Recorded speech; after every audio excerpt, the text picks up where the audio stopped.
பிரியமான அன்பு சகோதர சகோதரிகளே, ஆண்டவராக இயேசு கிறிஸ்து நாமத்தாலே நன்றிகளும் சோத்திரங்களும் ஏறெடுக்கும். கர்த்தர் உங்களை அளவில்லாமல் ஆசீர்வதித்து பெருக செய்வார் என்று நான் விசுவாசிக்கிறேன். இந்த குருத்தோல ஞாயிறை கண்டு கொள்ளக்கூடிய ஒரு நாள் உங்களுக்கு இந்த காலை வேளையில் உங்களுக்கு இந்த செய்தி வரும்போது ஒரு மகிழ்ச்சியான நாட்களாக இருக்கும். கிறிஸ்மஸோ இல்லை நொய்யவரோ கொடுத்து அவ்வளோ சந்தோஷத்தோடு நம்ம பலரை சந்தித்து கொண்டு உதவி செய்வோம். அதை காட்டியும் இந்த குருத்தோலை ஞாயிறு கொடுத்து ரொம்ப எனக்கு ஒரு சந்தோஷமான நாட்கள் உண்டு. ஏன் இந்த குருத்தோலை கொடுத்து சந்தோஷம் வருதுன்னு சொன்னால், சொன்னபடியே கர்த்தர் நடத்துவார். என் ஆண்டவராக இயேசு கிறிஸ்து எதுக்காக கழுதை மேலே கடந்து வரார்? கழுதை மேலே கடந்து வர காரணங்கள் என்ன? ஒரு காலத்தில் நாங்கள் சிறு பிள்ளைகளாக இருக்கும்போது சென்னையில் இது போல் கிறிஸ்துமஸ்க்கு நாட்களிலே இது மாதிரி குருத்தோலை ஞாயிறில் சில விசேஷமாக அங்கே உள்ள ஆர்ச்சி சர்ச் இருக்கும். அந்த சர்ச்சில் செய்யும் போது ரொம்ப சந்தோஷப்படும். அப்போது சிலர்லாம் ஆயத்தம் பண்ணி வச்சுருப்பாங்க, நல்லா அழகாக பண்ணி வச்சு கொடுத்து அதை எல்லாம் நடனம் போட்டு அதை பார்த்து நிற்போம். சந்தோஷமாக டிவிலாம் போடுவோம். அப்போல்லாம் படம் தான், இந்த மாதிரி செல்ஃபோன்லாம் கிடையாது. அப்போ நாங்கள் அதை பார்க்கக்கூடிய நாட்களில் பார்க்கும்போது ரொம்ப சந்தோஷமாக இருக்கும். ஏன்னா அப்போ நாங்கள் சொல்லுவோம், நல்ல குதிரைலாம் இருக்குது, எதுக்கு கழுதையை வச்சு இவங்க பயணிக்கிறாங்க அப்படின்னு சொல்லி பார்ப்போம். கிண்டல் கூட அடிப்போம் இல்லையா? அந்த பருவகாலம் தெரியாத அந்த விஷயம். இந்த கழுதையை கொடுத்து தீர்க்கதரிசனம் எதனால் உரையப்பட்டது, எது நடந்தது என்று சொல்லப்பட்டால், சகரியா 9ஆம் அதிகாரம் 9ஆம் வசனம் படிக்க போதுங்க. உங்ககிட்ட இருபுறம் கருக்குள்ள பட்டையே இருந்தால் இந்த கழுது மலை ஏன் வரார், எதுக்கு வராருன்னா, இந்த தீர்க்கதரிசனம் நிறைவானது என்று இது சொல்லப்பட்டது நடக்குது என்று தீர்க்கதரிசனம் சொல்லப்படியே நடக்குது என்று தெரிந்து கொள்ளக்கூடியதாக கர்த்தர் கரியாக நடத்துவார். அப்போ எப்படி வராரு? ஒரு கழுதை குட்டி மேலே தான் வராரு என்றது குறித்து அழகாக இருக்கும். அந்த 9ஆம் அதிகாரம் 9ஆம் வசனம் படிக்கும்போது அது சொல்லித்தான் தண்ணீரில் குளத்தில் விழுதும் தூக்கி எடுக்கும், நம்பிக்குள்ள சிறு அரணுக்கு ரெட்டிப்பான நன்மையை கொடுப்பேன்றதெல்லாம் அந்த அதிகாரத்துக்கு அடுத்து வர வசனங்கள். அப்போ என் ஆண்டவராக இயேசு கிறிஸ்து இந்த கழுது மேலே வர்றதுக்கு காரணம் இங்கே. இந்த பாவங்கள் அதிகரித்த காரணங்கள் யாருன்னா சாலமோன் ராஜா. நீங்கள் பார்த்து நான் தெரிந்து கொள்ளப்பட்டவங்க ஒரு 3 பேரை சொல்ல முடியும் வேதத்திலிருந்து. சவுல் சொல்லலாம். 1 சாமுவேல் புத்தகத்தில் 9ஆம் அதிகாரத்தில் கழுதியை தேடி வந்த சவுல் ராஜாவாக அமைத்து கொடுக்கும்படியாக 1 சாமுவேல் புத்தகத்தில் 9ஆம் அதிகாரம் தேடி வரான். 1 சாமுவேல் புத்தகம் 10ஆம் அதிகாரம் 9ஆம் வசனம் வரும்போது அவன் இதயம் மாறப்படுகிறது. அப்போ 1 சாமுவேல் புத்தகத்தில் 12ஆம் அதிகாரம் 13ஆம் அதிகாரம் பொழுது அவன் தேவனுக்கு பிரியமில்லாத காரியம் பண்ணுறான். 1 சாமுவேல் புத்தகம் 16ஆம் அதிகாரத்தில் தாவீதை தேவன் தெரிந்து கொள்ளக்கூடிய ஒரு சூழ்நிலை ஏற்படுத்தினார். 16:7. அப்போ தாவீது எப்படி தெரிந்து கொள்ளப்படுகிறாரு? தெரிந்து கொள்ளப்பட்ட பிற்பாடு ஒரு சகோதரனை சந்திக்கக்கூடிய 1 ராஜாக்கள் புத்தகம் 1 சாமுவேல் புத்தகத்தில் 17ஆம் அதிகாரம் 17ஆம் வசனம் படி சகோதரனை தேடி போகும்போது அங்கே யுத்தம் நடக்குது. கோலியத்தை முறியடிக்கக்கூடிய தேவன் ஒரு விசுவாசத்தின் வல்லமையை கொடுத்து ராஜாவாக மாற்றுறார். இப்படியா மாற்றி வரும்போது ஒவ்வொரு காலகட்டத்தில் ஒரு தவறுகளுக்கு உட்பட்டவர்களாக மாறுறாங்க. தாவீது ராஜாவான பிற்பாடு வீடு, அந்த வீடு கேட்கும்போது தேவன் கொடுக்குறாரு. இந்த வீட்டை கொடுத்த பிற்பாடு அவன் என்ன பண்ணுறான்? 2 சாமுவேல் புத்தகத்தை படிச்சுனா 11ஆம் அதிகாரத்தில் அந்த வீட்டை கொடுத்து அந்த வீட்டு மொட்டை மாடிக்கு போவாங்க இல்லையா எல்லாருமே, அதுக்கு மேலே வேளாந்திக்கு கடந்து போகும்போது உரியாவின் மனைவி அங்கே குளித்து கொண்டிருப்பதை உற்று பார்த்து விசாரிக்கப்பட்டு அந்த தாபத்துக்கு உள்படுறான். இப்படி இவனை கொடுத்து இங்கே ஒருவன் நாங்கள் பார்த்தோன்னா கொடுக்கப்பட்ட காரியத்திலும் தேவனுக்கு சரியாக கொடுப்பது கிடையாது. சிலர் நிறையா இன்னைக்கு கூட அது எல்லாரும் சபைகளில் கூட இருப்பாங்க. தேவன் வரும்போது ஒன்றுமே இல்லாத வறுமையாக வந்த ஒரு கழுதியாக வந்தவங்க அதை சரி பண்ணி ஆண்டவர் ஆயத்தப்படுத்தி உயர்த்தப்படும் போதும் வருமானத்தில் உயர்த்தப்படும் போது கொடுக்க மனதில் வர எத்தனை பேர் உண்டு? அவங்களே யாருன்னா சவுளை சார்ந்தவர்கள் போல இருப்பாங்க. கொடுக்க மனதே இருக்காதுங்க. எவ்வளோ வசதியாக வேணாலும் நட்பே மாறிடும். அண்ணன் தம்பி என்ற நட்பும் உலகத்தின் நட்புகளும் ஊழியத்தின் நட்புகளும் எல்லாத்தையும் மாறி அவங்க தனியாக காட்டிக்குவோம். அப்படி காட்டப்பட்டு அவங்ககிட்ட இருந்து என்ன வாங்க வராண்டவர்? அதிகாரமான ராஜா என்ற பதவியை வாங்கிடுவார். அதை எடுத்து தான் தாவீது என்ன பண்ணுறான்னா, அந்நிய பெண்கள் மேல் கண்களை தூக்காதுன்னு சொல்லப்பட்ட வார்த்தையின்படி இவன் பண்ணுறதும் அதுதான். வீடு கேட்டால் தேவன் வீடை கொடுக்குறார். தேவன் நீ வந்து அந்த வீட்டை ஆஸ்வதிக்கப்பட்ட அது என்னென்றைக்கு ஆஸ்வதிக்கப்பட்டிருக்கு என்று 1 சாமுவேல் புத்தகத்தில் 7ஆம் அதிகாரம் 29ஆம் வசனம் படிக்கிறோம், கேட்குறோம். இங்கே 2 சாமுவேல் புத்தகத்தில் 11ஆம் அதிகாரத்தில் கட்டின வீட்டு மேலே ஏறி மேலே போகிறான். மேலே போகும்போது உரியாவின் மனைவி குளிக்கிறான். அதை உற்று பார்க்குறான். அவரை என்ன பண்ணுறான்? கற்பழிக்கப்பட்டு அவனை மரணத்துக்கு ஏதாவது நடத்தின பிற்பாடு தான் அது என்ன, அது அந்த பதவி யார்கிட்ட போதான்? சாலமோனுக்கிட்ட கடந்து போகுது. சாலமோன் இவங்களெல்லாம் காட்டியும் ஒரு விசேஷமான தவறுகளை பண்ணுவான். 300 மனைவி, 700 மனவாட்டி. நீ 1 ராஜாக்கள் புத்தகத்தை படிச்சு பாருங்க. 11ஆம் அதிகாரத்தை படிச்சு நான் சொல்லுவாரு, உன் தகப்பன் தாவீதை போலும் இதயம் கிடையாதுன்னு 4ஆம் வசனத்துல. இப்படிப்பட்ட மனிதர்கள் மத்தியில் கடந்து வரப்படும் போது இங்கே சகரியா புத்தகத்தில் 9ஆம் அதிகாரம் 9ஆம் வசனத்தின்படி சொல்லப்பட்டபடி ஆண்டவராக இயேசு கிறிஸ்து அந்த உலகத்தின் பாவங்களை மன்னிக்கும்படியாக தன்னை அர்ப்பணித்து கொடுக்க வந்தவர் 33 ஆண்டுகள் 33 ஆண்டுகள் அவங்க இருக்கப்படும் 33 ஆண்டு கொடுக்க போகிற முன்பே தான் ஒரு எது மலை வராராம், கழுது மலை கடந்து வராராம். அந்த கழுது மலை கடந்து வரப்படும் போது ஒரு விசேஷமா இருக்கும். மத்திய புத்தகத்தில் 21ஆம் அதிகாரம் இருக்கலாம், மார்க்கு புத்தகத்தில் 11ஆம் அதிகாரம் இருக்கலாம், யோவான் புத்தகத்தில் 12ஆம் அதிகாரத்தில் இருக்கலாம். ஒவ்வொரு அதிகாரத்திலும் ஒரே மாதிரி ரன்னிங் ஓசனா என்று பாடக்கூடிய நாட்களை காட்ட முடியும் இல்லையா? அது சும்மா ஒரு சில வசனம் மத்திய மட்டும் படிக்கிற பாருங்க, ரொம்ப நல்லா இருக்கும். மத்திய புத்தகம் 21ஆம் அதிகாரம் உங்களிடத்தில் இருந்தால் எடுத்துக்கொள்ளுங்க, கர்த்தர் ரொம்ப நிச்சயமாக இருக்கும். ஏன்னா சில விஷயங்கள் கர்த்தர் நமக்கு கொடுக்குற வார்த்தைகள் படித்தன் என்று சொன்னால் ரொம்ப அழகா இருக்கும். அப்போ தேவ ஆவியான நம்ம உணர்த்தப்படுகிற ஒவ்வொரு விஷயம் ஒவ்வொரு காரிய கட்டத்தில் தெளிவாக திட்டமாக தேவன் நம்மளை உயர்த்துவார். அப்போ எப்படி உயர்த்துறாரு, அவர் எப்படி வராருன்றது படிக்கிறேன் பாருங்க. 4ஆம் வசனம் படிக்கிறேன், மத்திய 21ஆம் அதிகாரம் 4ஆம் வசனம். இதோ நான் ராஜாவின் சந்தனி உள்ளவராக கழுதில் மேலும் கழுத குட்டி மேலாக மரியாவின் மேல் ஏறிக்கொண்டு உன்னிடத்தில் வருவார் என்று சீயோன் குமாரதிகளே சொல்லுங்கள் என்றார். தீர்க்கதரிசனம் உரையப்பட்டது நிறைவேறப்படி இதெல்லாம் நடந்தது என்றார். அப்போ சீசர்கள் போய் இயேசு தங்களுக்குள்ளே கட்டளையிட்டபடியே செய்து கழுதையின் கழுத குட்டி மேலும் கொண்டு வரார். அவைகள் மேல் தங்களுடைய வஸ்திரத்தை போட்டு அவர்களை ஏறிக்கொண்டு திராணமான ஜனங்கள் தங்களின் வஸ்திரங்களை எல்லாம் வழியெல்லாம் விரித்து கொண்டு வெவ்வேறு சிலர்களை அவரே நரித்து வேற சிலர்களும் தகுந்து வழியெல்லாம் பரப்பினார்கள். முன்னடுப்பரும் பின்னடுப்பரும் திரளமான ஜனங்கள் தாவீதை குமரனே ஓசனா என்று பாடினார்கள். நிறைய இருக்கு அந்த வசனத்தை படிக்கப்படும் போது. அப்ப கடவுளுடைய காரியம் என்ன இருக்கு? மார்க்கு புத்தகத்தை படிச்சா இதோட டீட்டெயில்ஸ். 2 வழியில கட்டப்பட்ட ஒரு கழுதை ஒன்று இருக்கு, அந்த கழுதி அவுத்து என்கிட்ட வான்னு வராண்டுவர் இல்லையா? அது மார்க்கு புத்தகத்தில் 11ஆம் அதிகாரம் 7ஆம் வசனம் படிக்கிறேன் பாருங்க. எதுலேயும் 4 படிக்கிறேன், 4லேருந்து பசி ரொம்ப நல்லா இருக்கும், அது படிக்கிறேன் பாருங்க.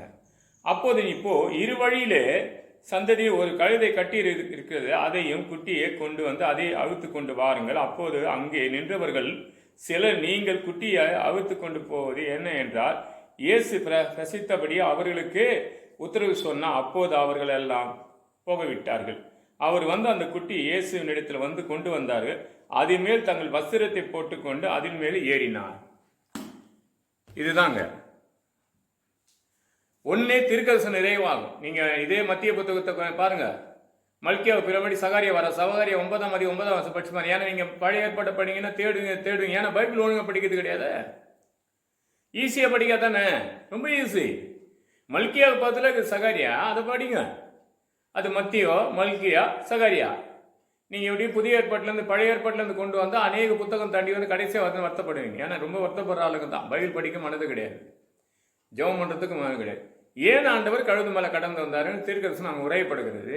இவர் மேலே அந்த போது கழுதியாக நீயா இருக்கலாம், அது நானா இருக்கலாம், நம்ம மேல ஆண்டவர் வரக்கூடிய தோற்றத்தை உண்டாக்கி நீங்கள் உங்கள் சரிகளத்தை கொடுத்தீங்க என்று சொன்னால், உங்களை எண்ணத்தை கொடுத்தால் என்றால் தேவனிடத்தில் பகிர்ந்து வரான்னு சொன்னால் முதல்ல நீ போட்டுங்கிற வஸ்திரம் மாறும்.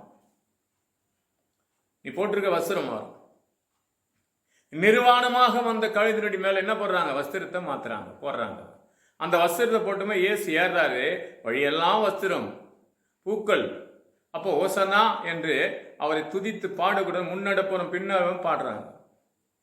இன்னைக்கு நம்ம நடந்து போகிற பாதையெல்லாம் பார்த்தா சிலர் நம்மளோட பேசும்போது சந்தோஷமா இருக்கும் இல்லையா? தம்பி நல்லா இருக்கிறேன்னு கேட்பாங்க இல்லையா? ஒரு சிலர், அம்மா நல்லா இருக்கிறீங்களா? எப்படி இருந்தாங்க தெரியுமா? ஒரு காலத்தில் ஆண்டவர்கிட்ட போய் இப்படி ஆயிட்டாங்க. ஆண்டவர்கிட்ட இல்லை, ஆண்டவர் நம்ம கிட்ட வந்த பேர் இப்படி ஆயிட்டோம். இந்த கழுது அங்கே இருக்கிற 2 வயல கட்ட இருக்கோம். அந்த கழுது எப்படி இருந்தது? நிர்வாணமாக இருந்தது. நீ 2 வயல இருந்திய அந்த உலகத்தை ஒப்பிட்டு இருக்கும்போது நீ எப்படி இருந்த? நிர்வாணமாக இருந்த, ஒன்றும் உதவாத இருந்த, ஒன்றும் புரோஜனம் இல்லாத இருந்த, உன்னை யாருமே நம்ப மாட்டாங்க. ஆனா உனக்கு இயேசு உனக்குள்ள வந்தார் என்று சொன்னால் இந்த சத்தியத்தை நீ அறிந்த, சத்தியம் உனக்கு விடுதலை கொடுத்தது, சகலத்தையும் கொடுக்கக்கூடிய ஒரு சூழ்நிலை தேவன் கொடுத்தார். பார்க்குற அன்பு சகோதரனாக இருக்கலாம், சகோதரியா இருக்கலாம். 3 கேட்டகரி சொன்னேன் இல்லையா? ஒரு பாவத்துக்கு ஒரு உட்பட்டு வரும்போது இதெல்லாம் மாற்றி கொண்டு வரும்போது என்ன பண்றாராம்? எல்லாத்துக்கும் பாவத்துக்கு சாலமோன் கொடுத்து ஒரு பெரிய பிரச்சனை இருக்குது பைபிளில். அவன் ஆண் உள்ளவன் தான், தேவனை துதித்தவன் தான், தேவன் சமூகத்தில் காத்திருந்து 300 மனைவி 700 மொபாட்டியை வைத்துக்கொண்டு என்ன பண்ணான், பாவத்துக்கு உள்பட்டு போனதுனால இந்த பாவங்கள் எல்லாம் கழுவி சுத்திகரிக்கன்னா ஆண்டவராக இயேசு கிறிஸ்து நிர்வாணமாக இருக்க கழுதியின் வஸ்திரத்தை போட்டு நிர்வாணத்தை மூடுறார். இந்த உலகத்தின் பாவத்தை தான் சுமந்து கொள்ளும்படியாக கழுது மேல ஒரு பவானியாக புறப்பட்டு வரார். பார்க்கிற அன்பு சகோதர சகோதரிகளாக இருக்கலாம், என் ஆண்டவர் உனக்கு என்ன செய்து கொண்டிருக்கிறார் பாரு. ஆதிமணி ஆதாமை கொஞ்சம் பாருங்க. ஆண்டவர் தோட்டத்தை கூட ஏதாம் தோட்டத்தை கொடுக்கிறார். தன் மனைவிக்கு அவங்களுக்கு கொடுத்து பாதுகாத்து கொள்ளும் போது தேவன் எதை எடுக்கவானா என்று சொல்றாரோ அதை தான் நம்ம ஜனங்கள் எடுக்கும். அந்த பழத்தை சாப்பிட்ட போது ஆண்டவர் கூப்பிடுறார். ஆதியாக 3:9 கூப்பிட்டு பார்த்து வேதத்தை படிச்சு பாருங்க. ஆண்டவரே, நான் நிர்வாணமா இருக்கிறேன் என்று உன்னை நிர்வாணம் என்று சொன்னது யார் என்னவான்?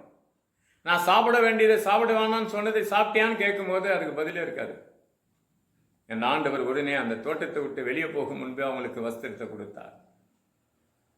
ஆதியாகமம் புத்தகத்தில் 6ஆம் அதிகாரம் 21 படிச்சு பாருங்க. வஸ்திரத்தை கொடுத்த சிறந்த வஸ்திரமா, சிறப்பான வஸ்திரமாக ஒரு குறிப்பிட்ட ஒரு மிருகத்தினுடைய தோல் எடுத்து என்ன பண்ணாங்க, வஸ்திரமாக உடுத்தி அனுப்பினார். ஏதாம் தோட்டத்தை வெளியே வரும்போது ஒரு நிர்வாணமா ஆண்டவர்கள் எத்தனை பேர் இன்னைக்கு பெண் மாற்றம் அடைஞ்சிருப்பாங்க. நிர்வாணமா ஆண்டவர் இல்ல, இன்னைக்கு நீ மனம் திரும்பியான் என்று ஆண்டவர் எதிர்பார்த்து கொண்டிருக்கிறார். பார்க்கிற அன்பு சகோதரியா இருக்கலாம், சகோதரனாக இருக்கலாம், ஏதாவது தேவன் மேல குறை சொல்லி நீ பின்மாற்றம் அடைந்து கொண்டிருக்கிற.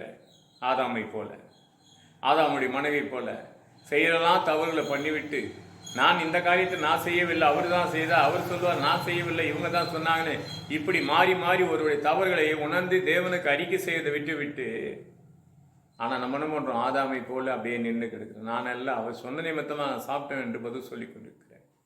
உன் நிர்வாணத்தை மூடின கத்திரிடத்தில் திரும்பினால் புதிய வஸ்திரத்தை கடவுள் கொடுத்து உன்னை காக்கக்கூடியதாக இருக்காது. கழுது மேலுக்கு ஒரு வஸ்திரம் வந்தது இல்லையா, இரு வழியில் கட்டப்பட்ட கழுதி அவுக்கும் போது ஒருவன் கேட்குறான், இது யாருக்கு? இயேசுக்காக என்று சொல்லும் போது அவன் எதுவுமே பேச மாட்டான். அந்த கழுதை வந்த உடனே ஒரு பதில் கிடைக்குது பார்த்தீங்களா, நல்ல ஒரு வஸ்திரம் அது மேலே வருது. இயேசுவிடத்தில் வந்த பிற்பாடு உடனே ஒரு வஸ்திரம் கிடைக்கும். ஆண்டவர் சொல்றாரு, நீர் என்னை தெரிந்து கொள்ளவில்லை. யோவான் புத்தகம் 15:16 நான் தான் உன்னை தெரிந்து கொள்ளப்பட்டேன்னு. சில சொல்லுவாங்க, நான் ஆபத்து இருக்கும் கத்திரன் நோக்கி கத்திரன். இல்லைங்க, உனக்கு இப்படி ஒரு பிரச்சனை வரப்படும் போதே கத்திரன் விடுவிக்க உனக்கு அருகில் வந்துருவார். நிர்வாணமா இருப்பதை கண்டு தேவனிடத்துல சொல்லுவாரு, அந்த கழுதையை முதல்ல கொண்டு வாங்குவார். கழுதையா நீ ஏற்படுத்தி கொண்டு நான் தாங்க அதுக்கு மொழியான கழுதை, என்ன தேவன் என் மேல பவானி வரமாட்டாரா கேட்டு பாருங்க. நீ வாயால் அறிக்கை செய்தால் மனசார என் ஆண்டவர் சுகப்படுத்தி உன்னை பலப்படுத்தி உனக்கு சமாதானத்தை கட்டிவிடுவார்.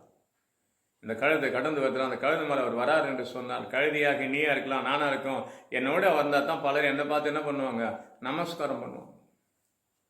ஐயா சோத்துருங்க ஐயான்றாங்க, ஐயா நல்லா இருக்கிறீங்களா ஐயான்றாங்க. இந்த ஐயான்ற வார்த்தையை உண்டாக்கி கொடுத்தவர் என் ஆண்டவராக இயேசு கிறிஸ்து தான், உலகம் அல்ல. உன்னதமான தேவன் எனக்குள்ள வந்த நிமித்தமாக இந்த வாழ்க்கையை மாற்றி இத்தனை பேர் சபையை இவ்வளவு பெருசு கட்டி இன்னும் ஒரு சிலரை சபை கட்ட கூட நான் கேட்டுக்கொண்டிருக்கப்படும் போது சில நாவிலிருந்து புறப்படுகிற வார்த்தை ஒரே மாதிரி தான். இந்த வாரம் ஒரு சிலரை டி நகரில் பகையில் அருமையான அன்பு சகோதரியுடைய கணவர் அருமையான ஐயா அது அப்படி கேட்டதுன்னு சொன்னார். கொடுக்குறாரோ இல்லையோ எனக்கு தெரியாதுங்க, அவர் சொன்ன வார்த்தை என்னதுமா, 2 நாளில் உங்களுக்கு நான் பதில் சொல்றேன். அதான விஷயம். இன்னொரு மகன் சொன்னாரு, ஐயா நான் 1 மணி நேரத்தில் உனக்கு நான் பதில் சொல்றேன். இன்னொரு மகன் சொன்னாங்க, இருங்க நான் ஐயா நான் இந்த மாலை உங்களுக்கு போன் பண்றேன். தாமதித்தாலும் போய் சொல்லாது. என் ஆண்டவராக இயேசு கிறிஸ்து இந்த குருத்தோலை ஞாயிற்கு நீ கடந்து வந்திருக்குன்னு சொன்னால், வாழ்க்கையில இந்த கழுதி எப்படி தேவன் மாற்றி ஒரு மகிமையின் கழுதியாக மாற்றினாரோ, உன்னைய ஒரு மகிமையான மனிதர்களாக மாற்றின என்று சொன்னால், முழு மனதை தேவனுக்கு அர்ப்பணித்து வந்தால் உன்மேல் தேவன் வந்துடுவார். நிறைவானவர் மேல இறங்கும் போது குறை உன்னை விட்டு விலகிடும். பார்க்குற அன்பு சகோதர சகோதரிகளை, இன்னொரு விஷயம், யோவான் 12ஆம் அதிகாரத்தை படிச்சு பாருங்க. லாசர் மரித்து போயிட்டான் இல்லையா? லாசர் மரித்து போறபாடு அவன் உயிரோடு எழுப்பி வரும்போது இந்த குருத்தோலை ஞாயிறு அடையே கூடியே வரான். வசனா என்று பாடிக்கொண்டிருப்பது கூட இருப்பது. நீங்க யோவான் 12ஆம் அதிகாரத்தை படிச்சு பாருங்க. கூட நிற்பது யார் பாருங்க. ஒரு கூட்டம் மரித்து போன லாசரும் கூட வரான் என்று சொல்லி ஜனங்கள் ஒரு கூட்டம் பார்த்து கொண்டிருக்கு. ஒரு இடத்துல வந்து ஆலயத்துக்குள்ள வராருங்க. மார்க் புத்தகத்தில் படிக்கும் போது 11ஆம் அதிகாரம் 12 17 படிக்கும் போது ஆலயத்துக்குள்ள வரும்போது அந்த ஆலயத்தை எப்படி இருக்குன்னா, உருக்குலைந்து போன ஆலயத்துல ஜனங்களை விரட்டி வெளியே அனுப்புறார். ஜனங்களுக்கு பார்த்தா ஒரு காலத்துல வாழ்க என்று வாழ்த்தப்பட்ட ஜனங்க தான் மரணத்தை தேடுறாங்க. இப்படி சில மணி நேரத்துக்கு முன்பாக வாழ்க என்று வாழ்த்தப்பட்டவங்க. இன்னைக்கு எத்தனை ஊழியக்காரங்களுக்கு ரொம்ப வாழ்த்துதல் கிடைக்கும். ஒரு சில மணி நேரத்துக்கு பிற்பாடு அவங்க பேசுற வார்த்தை பார்த்தோன்னா அந்த ஊழியக்காருக்கு விரோதமா பேசுவாங்க.